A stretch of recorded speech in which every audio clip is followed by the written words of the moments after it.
Our scripture reading this morning comes from the Gospel of Luke, and Jesus is continuing his journey and teaching of his disciples. And this is the familiar story, probably to most of us, of the Good Samaritan. Just then, a religion scholar stood up with a question to test Jesus. "Teacher, what do I need to do to get eternal life?" He answered, "What's written in God's law? How do you interpret it?" He said, "That you love the Lord your God with all your passion and prayer and muscle and intelligence, and that you love your neighbor as well as you do yourself." "Good answer," said Jesus. "Do it and you'll live." Looking for a loophole, he asked, "And just how would you define neighbor?" Jesus answered by telling a story. There was once a man traveling from Jerusalem to Jericho. On the way, he was attacked by robbers. They took his clothes, beat him up, and went off, leaving him half dead. Luckily, a priest was on his way down the same road, but when he saw him, he angled the cross to the other side. Then a Levite religious man showed up. He also avoided the injured man. A Samaritan traveling the road came on him. When he saw the man's condition, his heart went out to him. He gave him first aid, disinfecting and bandaged his wounds. Then he lifted him onto his donkey, led him to an inn, and made him comfortable. In the morning he took out 2 silver coins and gave them to the innkeeper, saying, "Take good care of it. If it costs any more, put it on my bill. I'll pay you on my way back." What do you think? Which of the 3 became a neighbor to the man attacked by robbers? "The one who treated him kindly," the religious scholar responded. Jesus said, "Go and do the same." May the God add a blessing to our understanding of this reading this morning.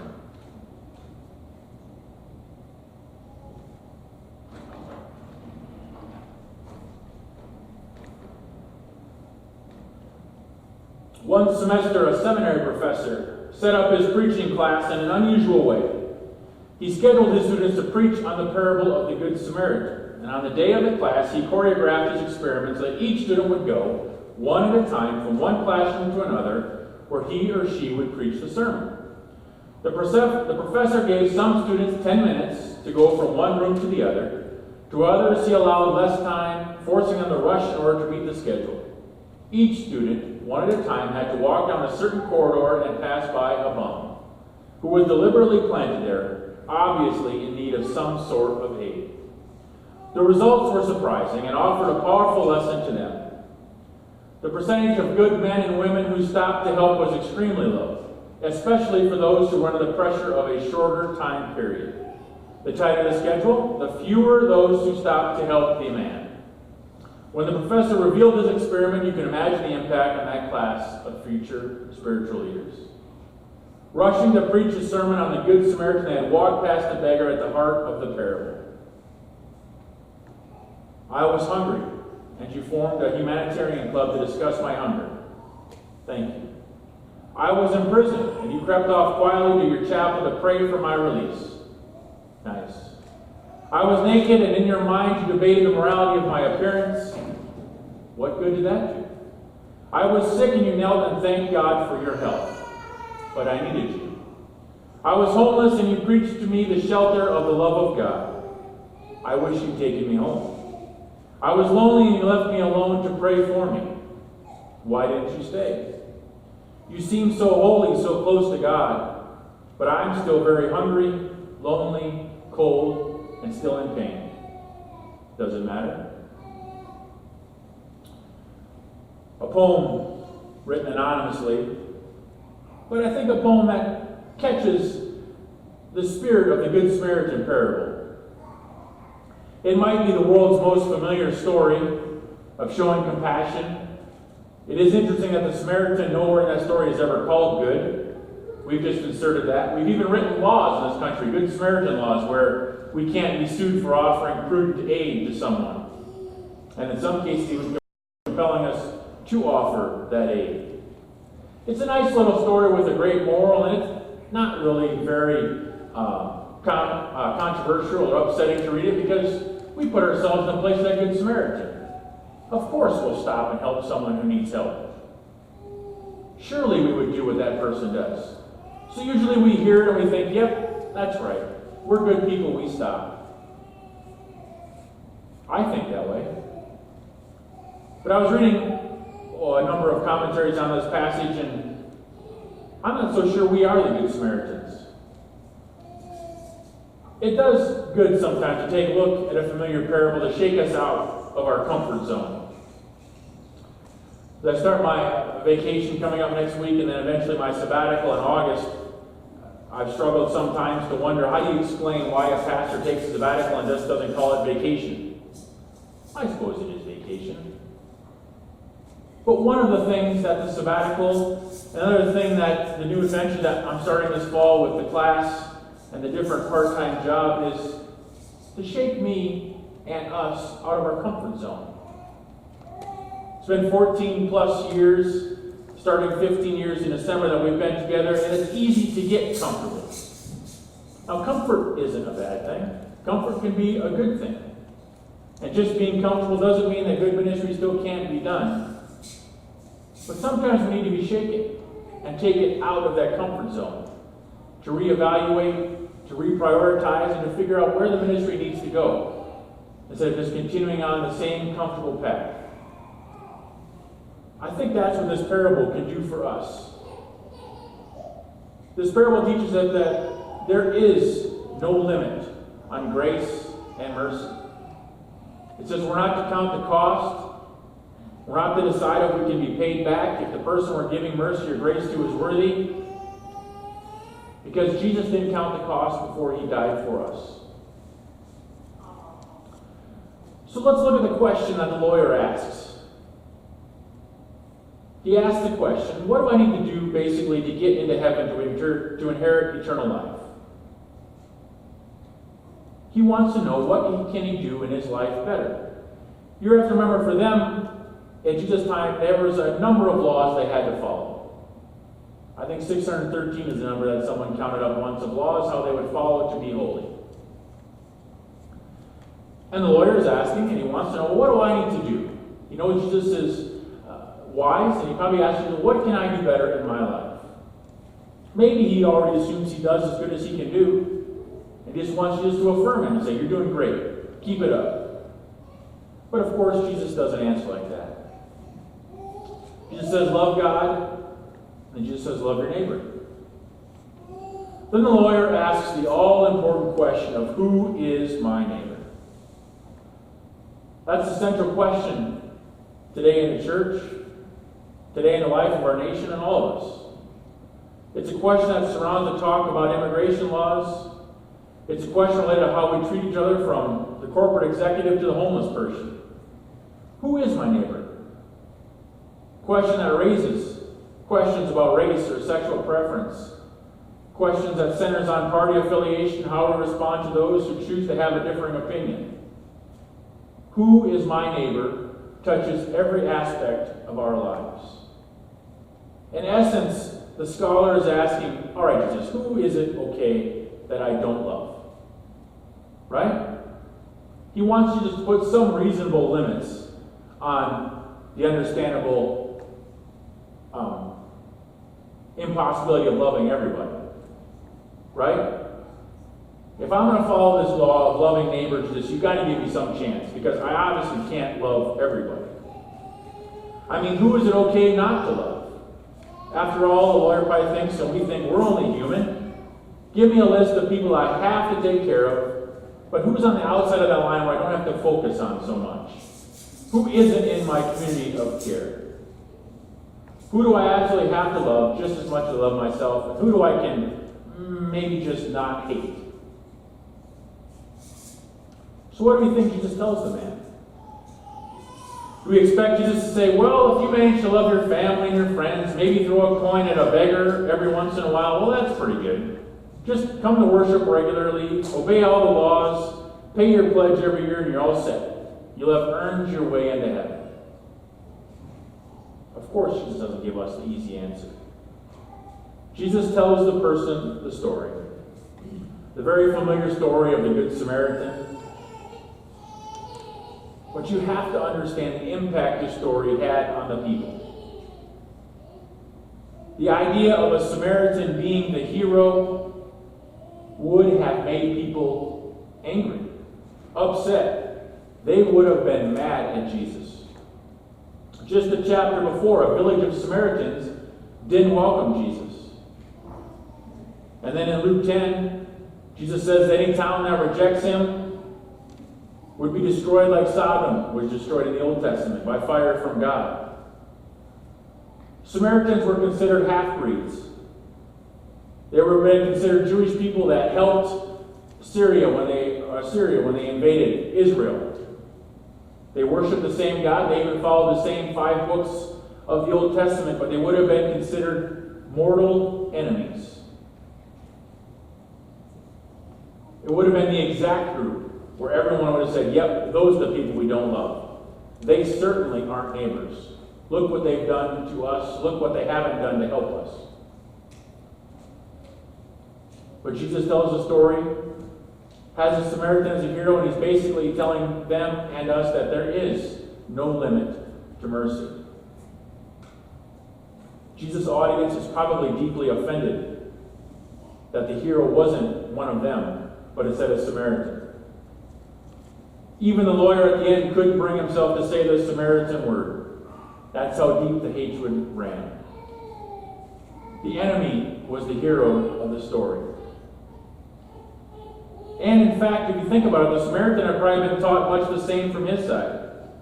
He'd been taught to hate the Jews and their religion and their beliefs. And remember, he is in their territory. The robbers could still be waiting around for that something to happen to him, waiting for the next victim. But this man doesn't count the cost. He simply sees a fellow human being in need of help, and that is what he does. So do we still want to be the hero in that story? You're in the land of the people that hate you, and you hate them. You're then helping one of them, spending your own good money, risking your own life, risking ridicule, maybe even being ostracized from your own people when you go back, knowing you probably won't be paid back, knowing you probably will never see this person again. Even wondering if this person maybe will take the money, or the innkeeper will take the money and doing something else with it. You have no guarantees. Do you still want to help that person? Are you still willing to be the Good Samaritan? Sounds easy in theory, but it sure isn't easy in practice. I wonder what happened to that traveler afterward, the man who was hurt on the side of the road. Once his wounds were healed, he was back home with his family. I wonder if his life changed. I wonder if he still laughed at the Samaritan jokes. I wonder if he turned the other way when someone said unkind things about a Samaritan person or treated them cruelly. I wonder how his heart was changed. That Samaritan offered risky compassion.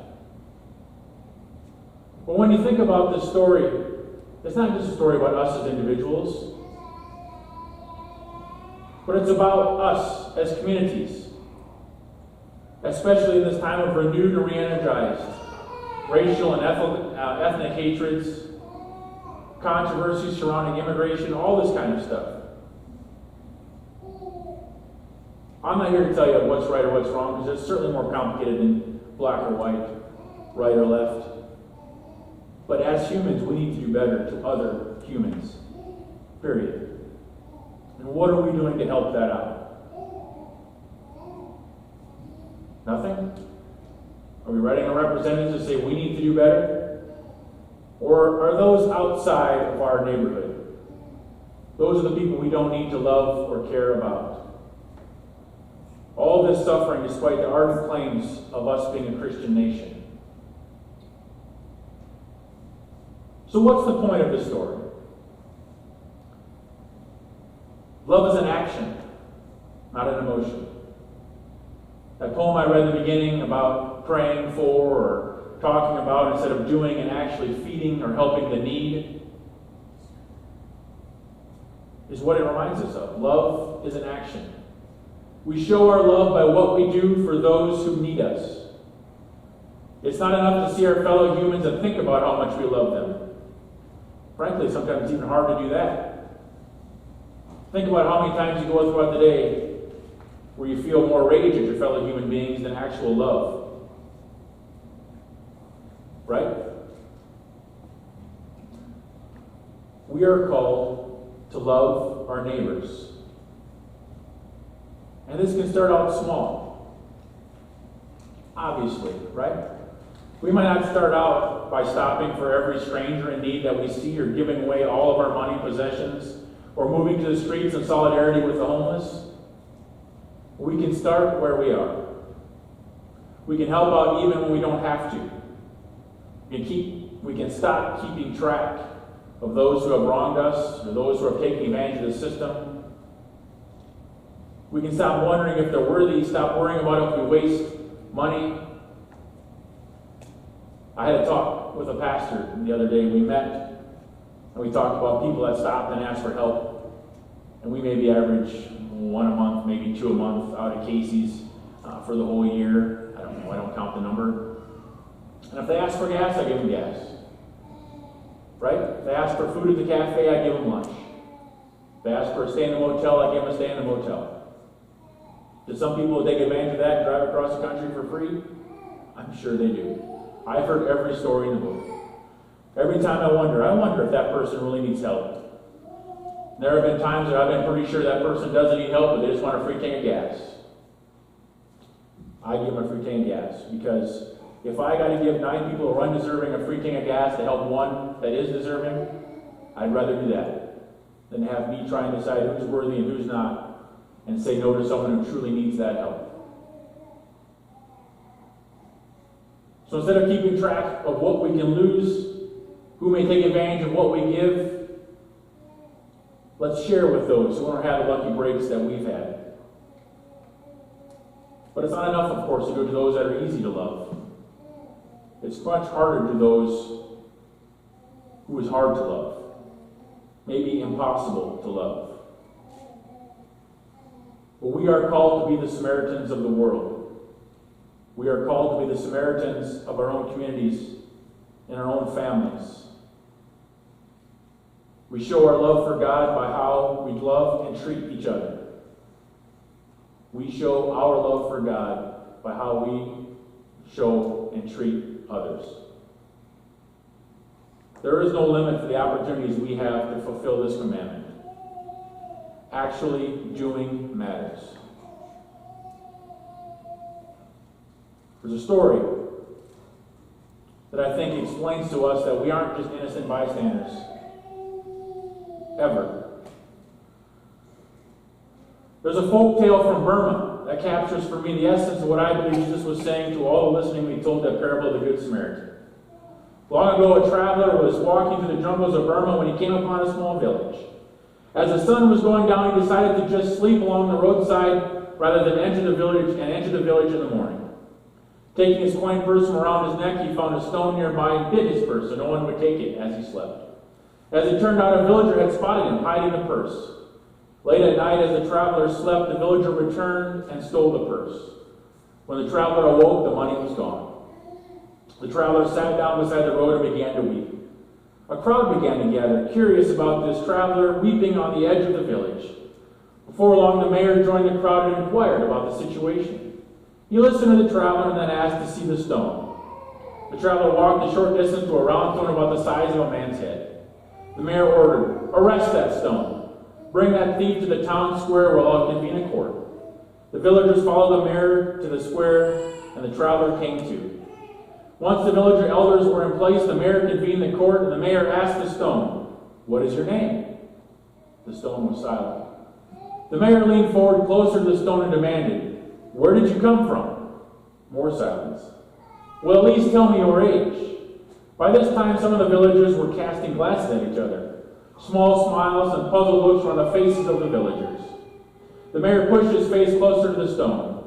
"So you don't want to speak up? Tell me, why were you loitering outside our village?" The villagers began to cover their mouths and muffle their laughter. "So were you looking for trouble?" Some of the villagers could not contain themselves any longer, and they let out a laugh. The mayor turned to the crowd and declared, "Show some respect. This is a court of law." The mayor turned back to the stone. "You will not answer my questions then, so I hold you in contempt of court. In punishment, you will receive 30 lashes with a stick." The crowd could no longer contain themselves. They let out uproarious laughter. The mayor turned to the crowd. Have you no respect for this court? I fine every one of you a coin apiece. One by one, the villagers came forward and dropped a coin in the bowl in front of the mayor. The mayor then gave the coins to the traveler and apologized for the crime that had been committed outside of the village. The traveler's eyes filled with tears for what he had lost and what had been restored. The mayor wished the traveler well and ordered the stone to be returned to the place where it was found. People talked about this trial for some time. Some thought the mayor acted foolishly. Some thought they were wrong for having to pay for the sins of another. But most admitted the mayor acted with great wisdom. Every time the villagers walked past the stone, they were reminded that they share the burdens of one another and all who pass their way. The story reminds us that there are no bystanders in life. We all know the right thing to do. We know deeper in our hearts that we're all connected to one another as neighbors. We all know that Jesus tells us we must show mercy. We must show mercy. Our love for God is reflected in the way we love and treat others, especially those we would consider others outside of our community and our village. So how do we respond to Jesus saying, go and do likewise? Show mercy to them. Amen.